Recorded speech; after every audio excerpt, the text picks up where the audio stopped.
Assalamualaikum warahmatullahi wabarakatuh. Perkenalkan, nama saya Emi Masaro, mahasiswa Universitas Muhammadiyah Purwokerto. Nomor induk mahasiswa 2411060072 akan memberikan konseling tentang tanda bahaya pada ibu nifas. Selamat menyaksikan. Assalamualaikum. Waalaikumsalam. Bapak Ibu silakan duduk. Iya, saya duduk dulu ya Bu. Iya. Perkenalkan Ibu.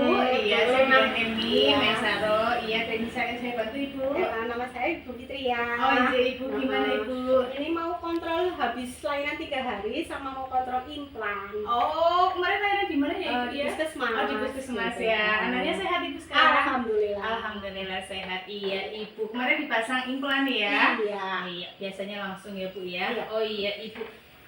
Begini Ibu karena ini melahirkan masih masa nifas ya, masih Iya. nifasnya masih 3 hari. Jadi ada yang perlu saya sampaikan juga tentang nifas Ibu ya. Sebelumnya saya permisi dulu, saya akan menjelaskan sedikit tentang bahaya nifas ya Bu ya. Ini ada persetujuan dulu yang harus Ibu tanda tangani ya. Monggo silakan. Nanti kan saya akan beri pendidikan kesehatan ya. Monggo silakan. Iya, terus nama dan sebagainya. Oh iya. Ya, tanda tangan sini ya Bu ya. Iya. Oh, iya. Ibu sehat ya Bu ya? Alhamdulillah Oh, sehat. iya, terima kasih.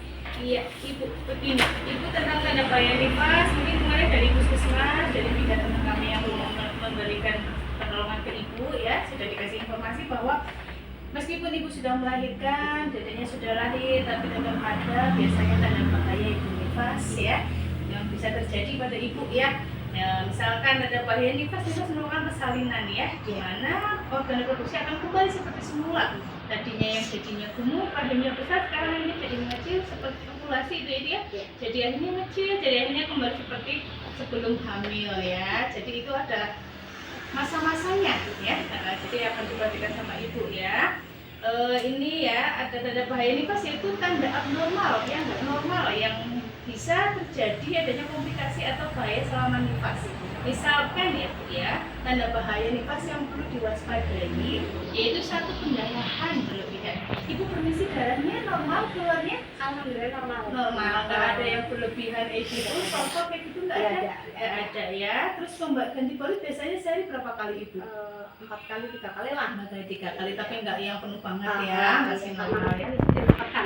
Oh iya betul, ya pendarahan merupakan keluarnya darah yang sangat banyak. Kalau pendarahan bisa sampai kopo-kopo, jadi satu pembalut itu bisa sampai luber-luber, itu yang nggak normal, itu yang harus diwaspadai ya. Yang kedua bisa demam tinggi Bu, gigil ya, gigilnya itu karena infeksi bukan karena apa-apa, tapi karena demam tinggi biasanya disertai dengan menggigil lebih dari 38 panas. Badan itu terasa panas, bisa dilihat ini kan normal ya. Iya, terus demam nifas merupakan salah satu yang terjadi pada ibu nifas biasanya 3 hari pertama. Lah ini kan 3 hari ya. Nah, itu harus diwaspadai setelah melahirkan ya, sampai menyebabkan gejala berupa sakit perut yang parah ibu melahirkan ya.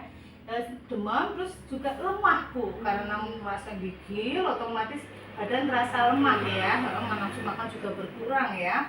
Terus terjadinya eklamsi. Nah ini Bu, eklamsi itu biasanya timbul kadang ada yang setelah melahirkan. Keracunan dalam kehamilan bukan preeklamsi lah. Ini biasanya eklamsi sampai kejang setelah melahirkan. Setelah nifas itu ya, kondisi yang dapat terjadi pada ibu setelah melahirkan biasanya ditandai dengan kejang dan tekanan darah tinggi pada ibu. Nah ini nanti kan kita cek ya, semoga tensinya normal, ibu juga sehat ya.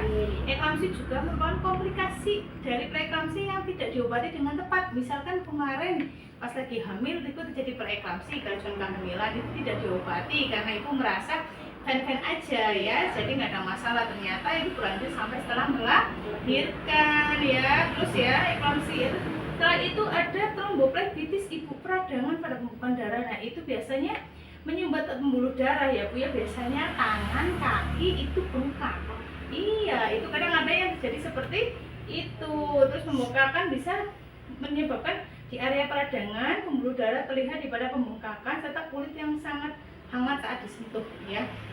Terus kemudian ada lagi gangguan buang air kecil ibu, pipisnya jadi nggak lancar, kayak anyang-anyangan tapi nah seperti itu yang dirasakan ya. Itu juga jadi nggak normal ya, tidak bisa mengontrol keinginan buang air kecil, atau enggak pipis terus kayak gitu ya, iya PAK terus, nyeri saat buang air kecil, panas juga hingga gelapnya warna air kencing. Nah ibu sambil diperhatikan kencingnya warnanya jernih atau enggak, gitu keruh atau enggak ya, itu juga bisa menyebabkan.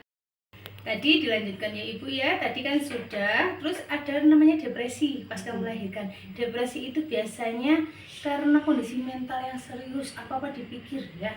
Misalkan ibu habis melahirkan kan harusnya menyusui, ternyata ibu belum bisa menyusui karena asinya belum keluar. Nah itu yang bikin akhirnya ibu merasa postpartum blues ya, gimana ini aku kok cemas, aku nggak bisa menyusui anaknya, anakku nanti gimana kayak gitu ya. Nah itu juga menyebabkan kalau kelamaan dibiarkan, tidak ada dukungan keluarga, bisa menyebabkan depresi postpartum, yang itu juga bahaya ya. Gejalanya bisa perasaan sedih, suasana hati buruk secara terus menerus, kurangnya senang, kurang energi, susah tidur ya, apalagi kan habis melahirkan, bayinya rewel, nggak ada yang nungguin ya, terus kesulitan mengurus diri sendiri atau bayi serta menarik diri dari kontak orang lain, akhirnya menyendiri ibu, bingung bayinya mau diapain, ini jadiku mau diapain ini. Nah akhirnya kan seperti itu ya bu ya, itu jenengan harus benar-benar minta dukungan suami dan keluarga. Ada ibu kan di rumah ya bu ya, iya itu bisa minta tolong sama ibu di rumah ya.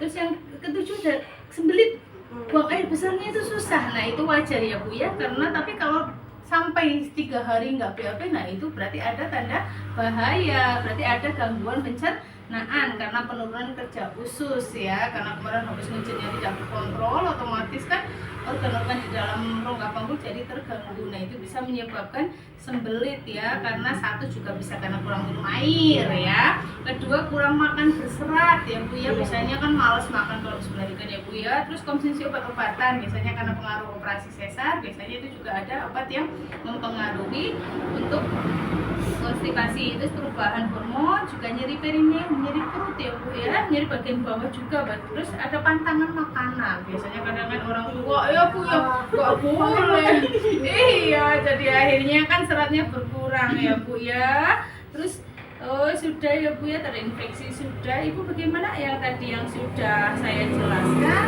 apakah ada pertanyaan? Sudah jelas atau belum? Ya, cukup jelas ya. Cukup jelas ya ibu ya, apalagi ini anak kedua ya bu ya, jadi udah sudah pernah. merena Iya, sudah tanda-tanda tidak ada. tidak ada normal. ya, normal semuanya. Iya, jadi nanti saya cek dulu implannya seperti apa, semoga baik-baik saja, dan ibu juga nanti bisa mengurus bayinya dengan lancar. Asinya jangan lupa terus diminumin ya bu ya, eksklusif iya, jangan sampai ibunya karena itu tadi depresi postpartum, depresi habis melahirkan, jadi akhirnya malas menyusui, takut, gelisah dan sebagainya, itu jangan sampai terjadi ya. Minta dukungan sama suami dan keluarga ya ibu ya, seperti itu. Terima kasih atas perhatian ibu. Nah, mari kita lanjutkan pemeriksaannya ya.